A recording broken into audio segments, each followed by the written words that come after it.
자, 오늘 말씀의 제목은 지금 이곳에서 무엇에 집중해야 하는가?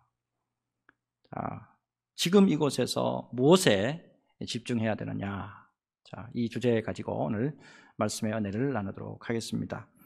9월 들어서 누가복음을 계속해서 강론을 하고 있는데, 특별히 12장에서 19장, 12장에서 19장까지 메시아로서 우리 인생들에게 들려주시는 예수님의 귀한 말씀이 집중적으로 기록이 되어 있습니다.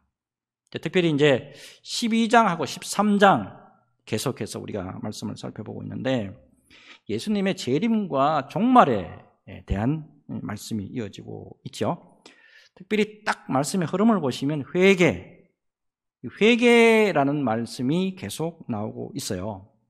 그래서 지난 시간까지 회개, 그 다음에 열매, 회개, 그리고 열매, 이거를 이제 촉구하시는 예수님의 말씀이 계속되고 있다는 것을 볼 수가 있었죠. 특별히 이 빌라도가 이 갈릴리 사람을 학살한 사건, 그 다음에 실로암 망대가 무너진 사건, 이것을 실례를 들으면서 예수님께서 우리에게 중요한 귀한 교훈을 주셨다는 것, 여러분 꼭 기억을 해 주셨으면 좋겠습니다. 자, 지금까지 이제 말씀의 이 외적인 흐름은 이렇게 흘러왔어요.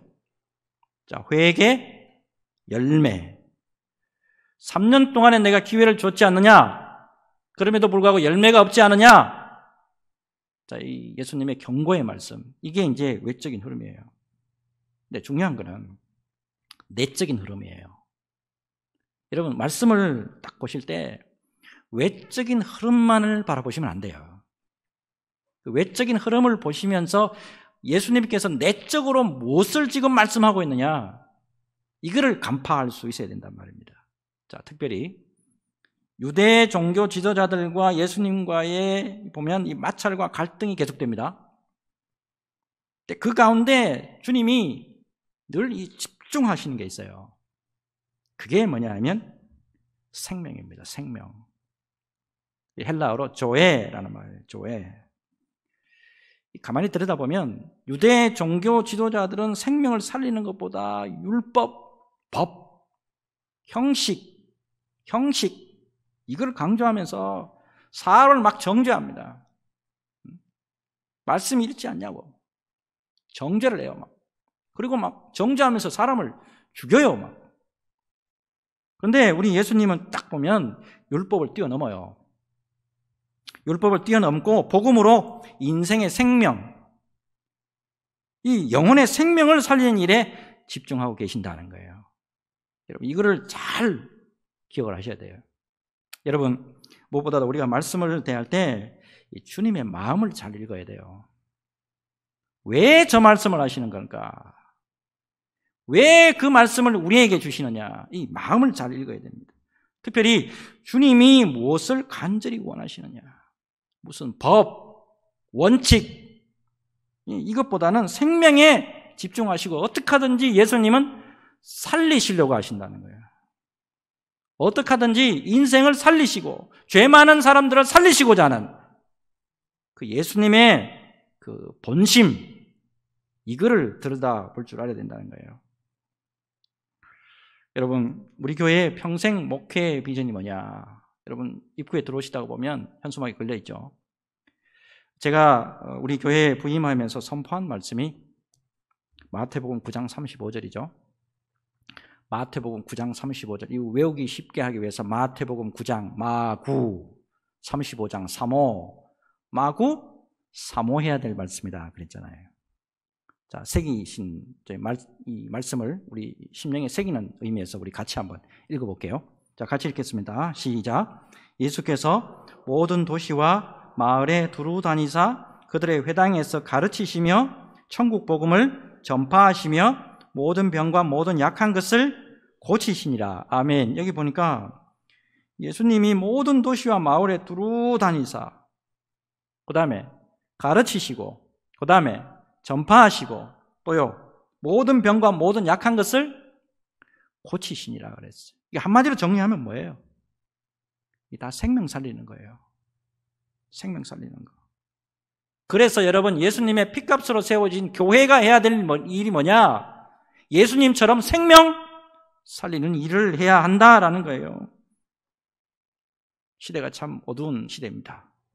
이때일수록 참빛 되시는 예수님의 말씀, 예수님의 본심, 여기에 여러분 집중할 수 있어야 됩니다. 자, 그런 의미에서 자, 오늘 말씀에 집중하시되 주님이 진정으로 원하시는 게 뭐냐? 주님이 진정으로 원하시는 게 뭐냐? 이거 깊이 깨닫는 그런 말씀이 주시는 은혜가 충만한 귀한 시간 되시기를 예수님의 이름으로 축복합니다. 자, 이제 오늘 본문으로 들어가 보겠는데, 자, 오늘 본문 보니까요, 유대 종교 지도자들과의 안식일 논쟁, 이 안식일 논쟁에 관련된 말씀부터 출발을 해요. 자, 11절부터 보겠습니다. 11절에 18해 동안이나 귀신 들려 앓으며 꼬부라져 조금도 펴지 못하는 한 여자가 있더라. 자, 귀신이 들렸습니다. 그래서 18해 동안에 등이 꼬부라져서 조금도 펴지 못하는 한 여인이 등장을 해요. 여러분, 이 여인이 오기까지 얼마나, 특별히 회당, 교회잖아요. 여기까지 오기까지 얼마나 많은 고통과 절망 중에 있었을까요? 여러분, 병 가지고요 1년 반 겪어봐도 힘들어요. 어르신들 지금 특별하게 이렇게 오래된 만성 질환이 있잖아요. 이거 1년만 돼도 힘들잖아요. 2년도 아니고 18해 동안, 18해 동안. 그래서 어느 주석을 보니까 이런 상황에서 회당에 출석했다, 이거는 그녀의 믿음을 대변해 준다, 이렇게 주석을 하고 있어요. 병이 오래되고요, 병이 오래되고 믿음의 사람이라고 하지만은 오랫동안 기도했는데 응답이 없고, 예? 차도가 없고 그래봐요. 믿음 바닥이 막 드러나고 어때요? 영혼이 막 메말라가잖아요. 그럼에도 불구하고 회당 예배에 참여한단 말이에요.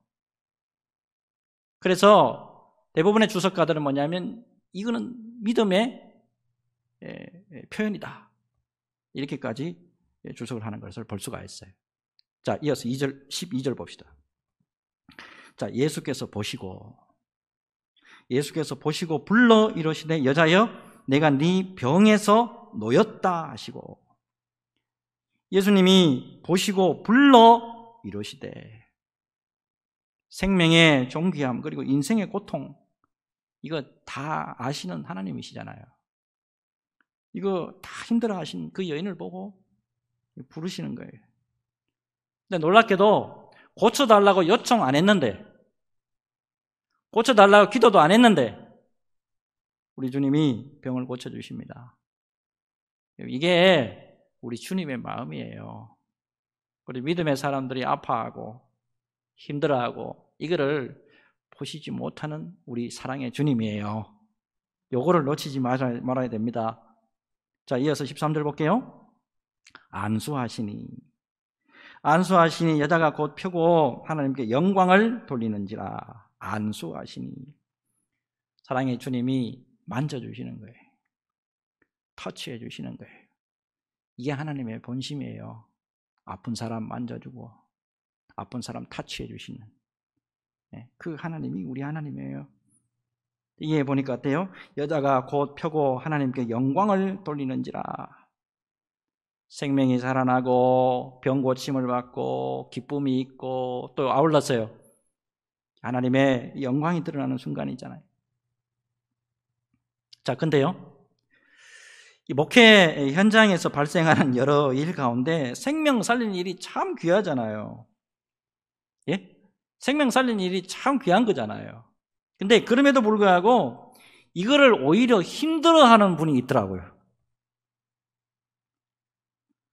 감사하게도 제가 하나님이 참 특별한 은혜를 주셔가지고 어느 교회를 가든지 간에 성도들과 합심해서 작정 기도하면서 귀한 은혜를 체험하는 경우가 꽤 많았습니다.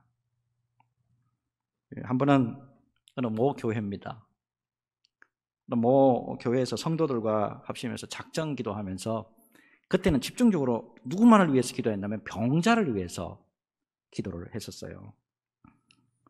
근데 중요한 거는 같이 기도하지는 못할 망정 그것에 반감 가지고 오히려 이게 방해하는 분이 있더라고요. 제가 담임 목사님한테 찾아가서 교회 식구들 가운데 아프신 분들이 좀 많아가지고 사람들이 그러는데, 성도들이 그러는데 같이 우리 작전 기도 좀 했으면 좋겠습니다. 근데 부목사님이 좀 이끌어 줬으면 좋겠다고. 그래서 근데 어떻게 할까요? 그러면 작전 기도 해야지. 허락을 해 주시더라고. 허락을 받고 작전 기도를 했어요. 그래서 매월 정기적으로 한 몇 달을 한 것 같아요. 매월 정기적으로 이제 작정 기도를 했습니다. 근데 이 작정 기도하는 가운데 이 성령의 임재가 막 그때 따라 얼마나 강하게 나타나는지. 그 당시에 성도들만 주로 이제 참석을 했는데 장로님은 한 분도 안 오셨거든요. 네, 장로님이 한 분 오셨어요. 장로님 오셔가지고 그날 밤에 같이 기도하는데 장로님이 방언의 은사를 받은 거예요. 몸집이 굉장히 크신 분인데, 이분이 방언을 받고 막 이제 큰 소리로 막 방언을 하고 막 이렇게 했어요. 이분이 목사님 되셨어요. 거기다가 또 다른 분은 막 진동을 하고 이렇게 했어요. 놀랍게도 그때 작전 기도에 참석했던 분들 가운데 두 분이나 목사님이 되셔서 지금 두 분 다 담임 목사님 되셨어요. 근데 이거를 작정 기도에 참석하지 않는 분이 이걸 본 거예요. 이제 보고 기도원처럼 한다, 은사주의자처럼 한다, 같이 기도 안 하는 우리를 막 저 사람들이 막 자기네들 기도한다고 우리는 기도 안 한다고 막 정죄한다, 말도 안 되는 소리를 하면서 우리를 힘들게 하더라고요. 근데요, 병자를 위해서 작전 기도하는 가운데 하나님이 참 놀랍도록 그런 방해가 있는데도 불구하고 은혜를 막 부어주시더라고. 어떤 분은 작전 기도하는 가운데 다른 분들을 위해서 막 기도를 하는 가운데 기도 마치고 나오는데 보니까 자기 병이 나은 거예요. 이렇게 간증하는 분도 계셨어요. 또 어떤 분은 자기 병 때문에 딱 감추고 자기 병을 위해서 기도하러 나오는데 자기 병은 또 안 나았어요. 안 나왔는데 놀랍게도 자기 불신의 친정 부모가 예수 믿고 교회에 등록하는 그런 은혜를 체험하기도 합니다. 또 어떤 분은 중보기도 하다가 오랫동안에 해결되지 못한 그런 문제가 하나 있었는데 작전 기도 딱 한 번 했는데 그 문제가 딱 해결이 되는 역사도 일어나요. 근데 무엇보다도 제가 중요하게 깨달은 것은 뭐냐면, 작정 기도에 참여한 분들이 중보 기도하는 중에 오히려 자기들의 믿음이 더욱 견고해지더라는 거예요. 기도를 통해서 하나님의 역사하는 것이 눈에 직접 보이니까 더욱 기도에 막 집중하게 되고, 이 모양 저 모양 더 교회에 더 열심히 헌신하게 되더라는 거예요.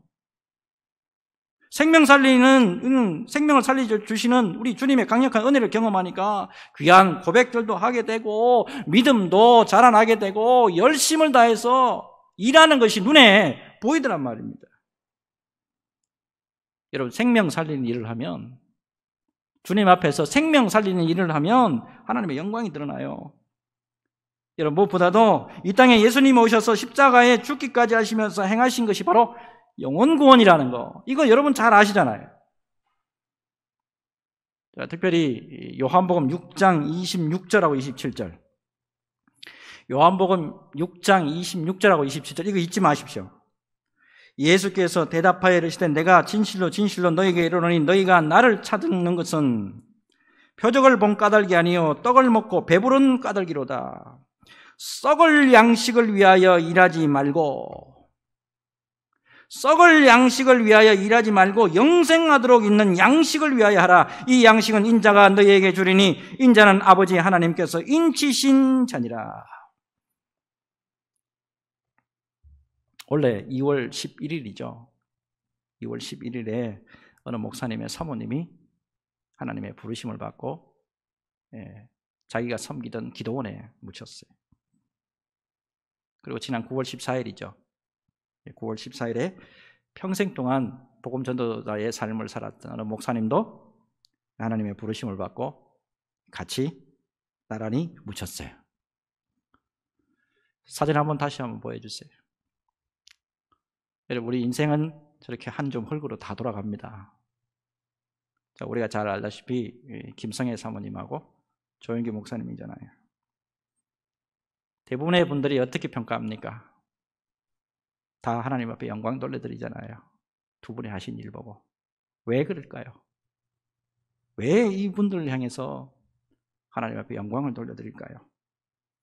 평생 썩을 양식을 위하여 일하지 않고, 평생 썩을 양식을 위하여 일하지 않고 평생도록 영생하도록 있는 양식을 위해서 일했기 때문이다.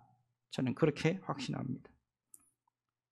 여러분, 무엇보다도 일평생 동안 살아가면서 우리 주님이 가장 기뻐하시는 것이 뭐냐?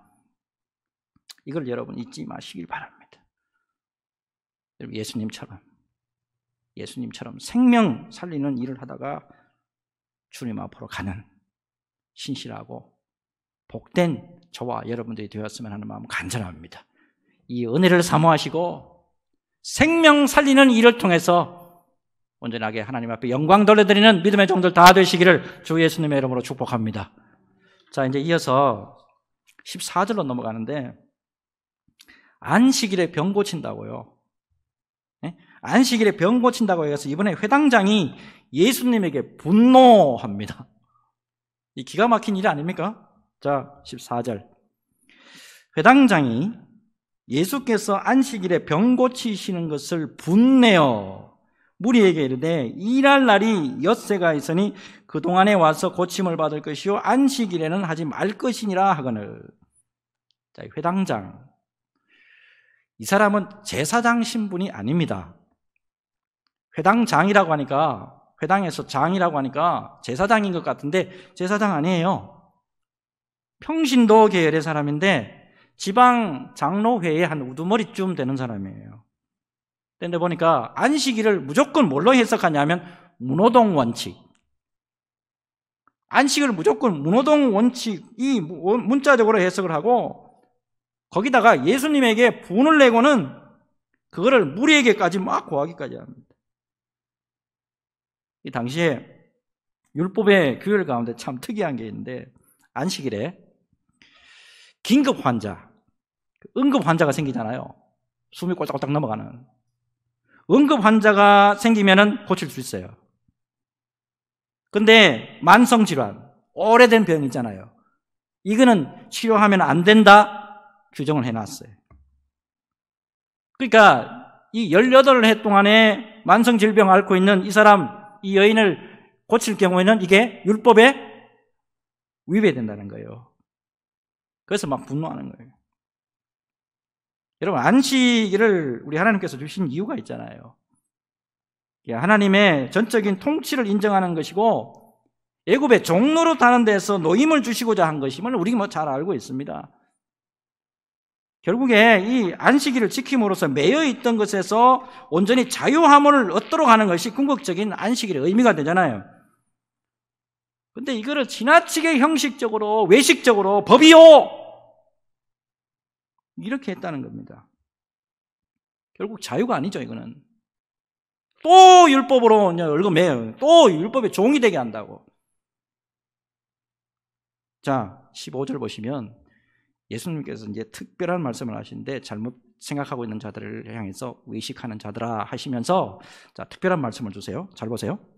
주께서 대답하여 이르시되 외식하는 자들아 너희가 각각 안식일에 자기의 소나 나귀를 외양간에서 풀어내어 이끌고 가서 물을 먹이지 아니하느냐. 자, 물을 먹이지 아니하느냐.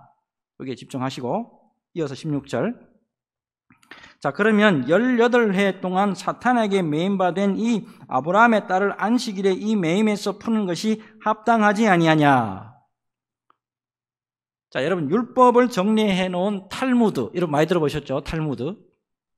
여기 어떻게 기록이 되어 있냐면 안식일에 동물의 등에 짐을 지우고 몰고 다니는 거, 그 다음에 물을 운반하는 거, 이거 금지예요. 그러니까 짐승에다가 등에다가 싣고 가는 거 하고 물을 옮기는 거, 이거 금지예요. 근데 동물들에게 물 먹이는 거는 허용이 되어 있어요. 여러분, 동물들에게 물 먹이는 건 일 아닙니까? 기가 막히죠? 자, 예수님의 말씀의 핵심은 이거예요. 짐승보다 사람이 더 귀하지 않냐는 거죠. 짐승보다 더 귀한 이 아브라함의 딸이 이렇게 힘들고 고통받고 있는데 어느 때든지 고침을 받아야 하는 것이 이게 당연하지 않냐는 거예요. 법 하는데요. 율법 하는데 전부 어떻게 해요? 율법. 사람 죽이는 거예요. 사람 죽이는 거. 근데 우리 예수님 보십시오. 끝까지 흔들리지 않고 살리신단 말입니다.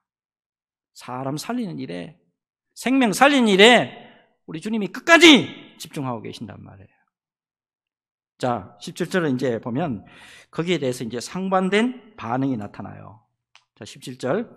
예수께서 이 말씀을 하심에 모든 반대한 자들은 부끄러워하고 온 무리는 그가 하시는 모든 영광스러운 일을 기뻐하니라. 자, 이 부끄러워하고 해당하는 여기 원어를 보니까 궁지에 몰려서 수치로 얼굴을 붉히다, 그런 의미예요. 반대하고 법 하다 보니 어때요? 수치를 당하게 된다는 거예요. 자, 그렇지만 그 외에 다른 사람들은 그가 하시는 모든 영광스러운 일을 기뻐하시니라. 여러분, 생명 살리는 일을 하게 되면 당연히 하나님의 영광이 드러나고 무엇보다도 여러분, 기쁨이 절로 오게 돼 있다 이 말입니다. 목회하는 가운데 성도들의 모습을 보면 참 다양한 모습들을 볼 수가 있습니다. 자, 겉으로 보면 개인적으로나 가정적으로 참 부족함이 없어 보여요. 신랑이 돈 잘 벌어와요. 그리고 자녀들도 어느 곳에 가든지 참 잘해요. 또 내놓으라 하는 또 직장도 다니고 있고 잘 살아요. 근데 얼굴을 보니까 기쁨이 없어. 근데 반대로 겉으로 보면 안 믿는 남편 때문에 이 집안 참 힘들 것 같아. 그리고 예수를 자녀가 믿기는 믿는데 얼마나 속을 썩이는지. 하루라도 마음 편할 날이 없을 것 같아. 근데 얼굴에는 놀랍게도 평안이 있고 그 얼굴에 기쁨이 있더라는 거예요. 이거 왜 그래요? 사진 하나 보여드릴게요. 이게 이제 우리 교회 목요 전도팀이 한참 열심히 전도할 때 사진이에요. 여러분, 우리 교회의 규모에 비하면 꽤 많은 분들이 목요일에 전도에 참여해 주셨어요.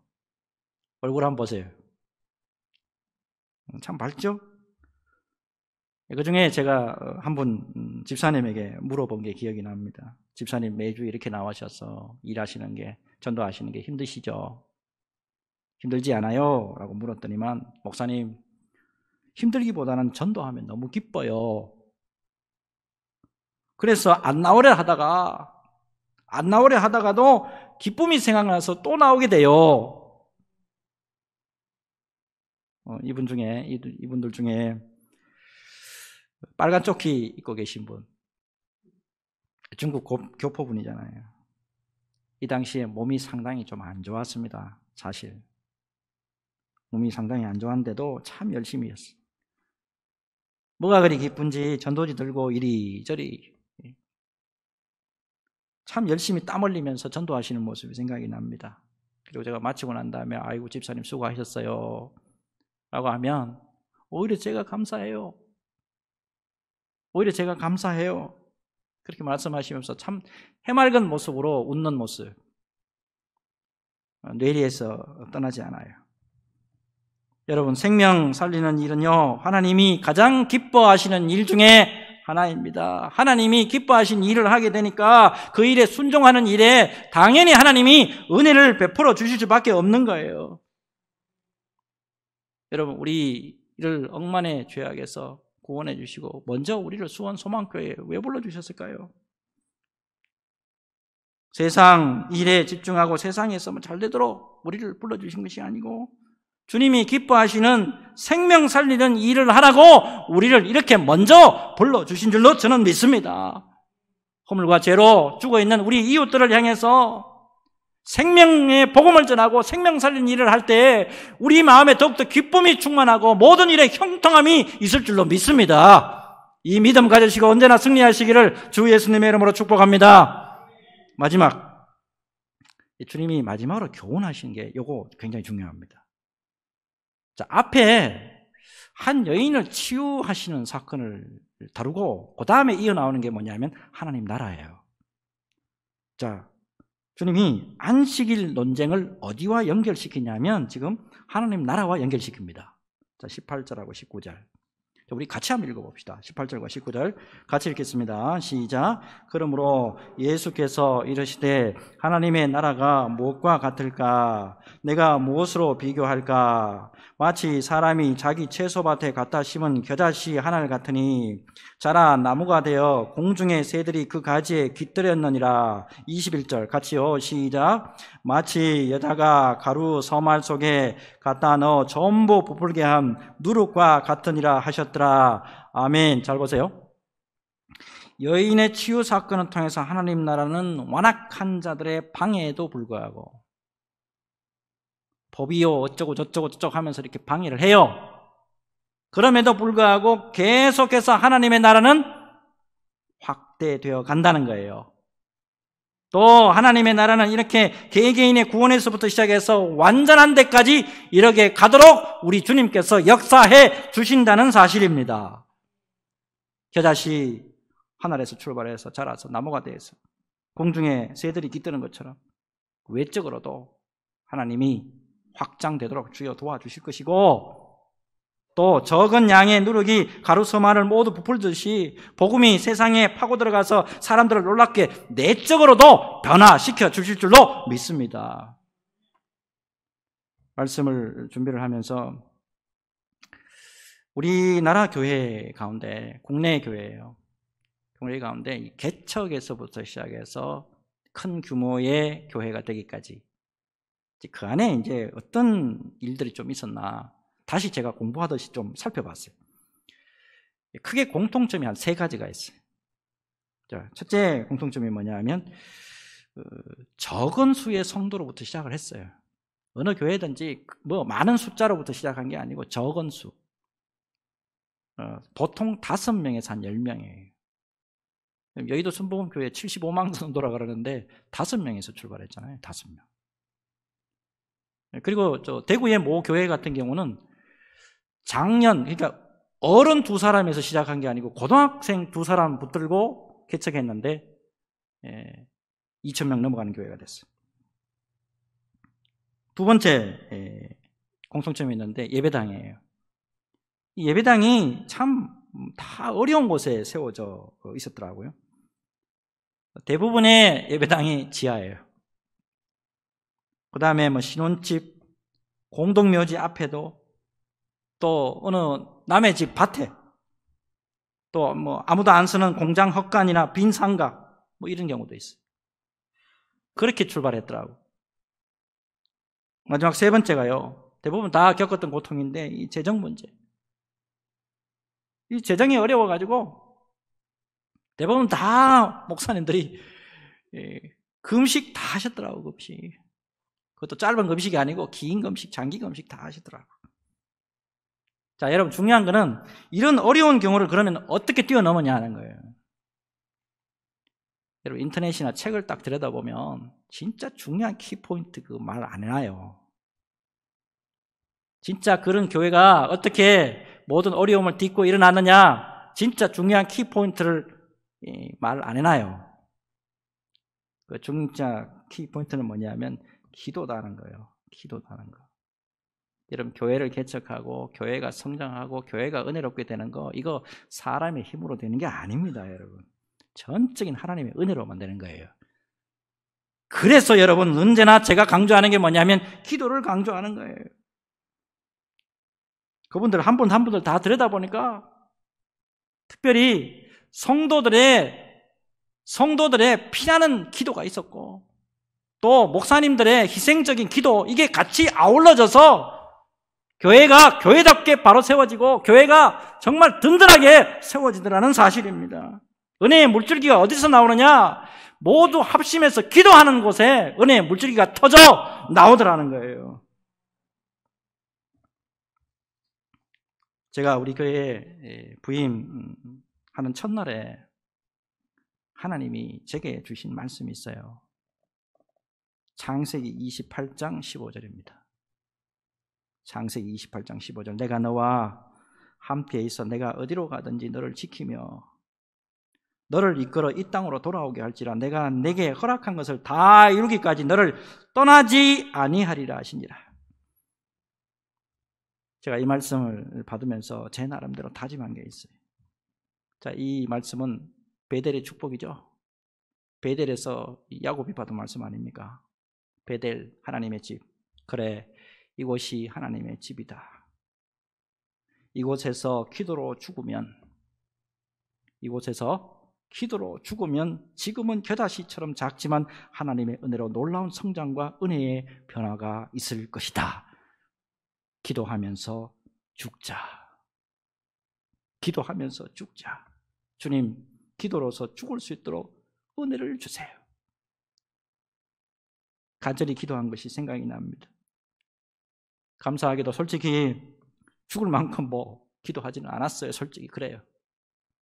근데 어쨌든 간에 엎드릴 수밖에 없더라고. 그동안에 5년 넘도록 6년 가까이 사역을 해오면서 사람의 힘으로 도저히 감당할 일이 한두 가지가 아니었어요. 근데 생각나면 도대체가 안 될 것 같으면 책상에 앉아있다가도 책상 밀어 던져버리고 걸상 밀어버리고 그 자리에 그냥 고꾸라져서 그냥 엎드리고 울고 또 울고 했다고. 놀랍게도 하나님이 은혜로 우리 교회를 붙잡아 주시더라고요.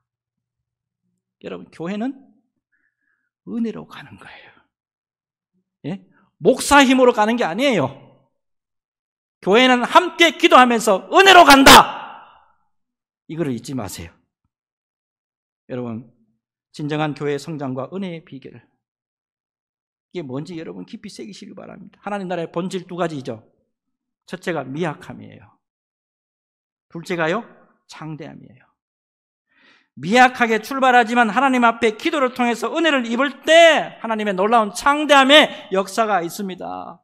여러분, 말씀 기억하시면서 어려운 이 시대에 여러분 각자의 처소에서 기도로 돌파해 나가면서 주님의 은혜를 입고 주님 앞에 영광 돌려드리는 믿음의 종들 다 되시기를 예수님의 이름으로 축복합니다.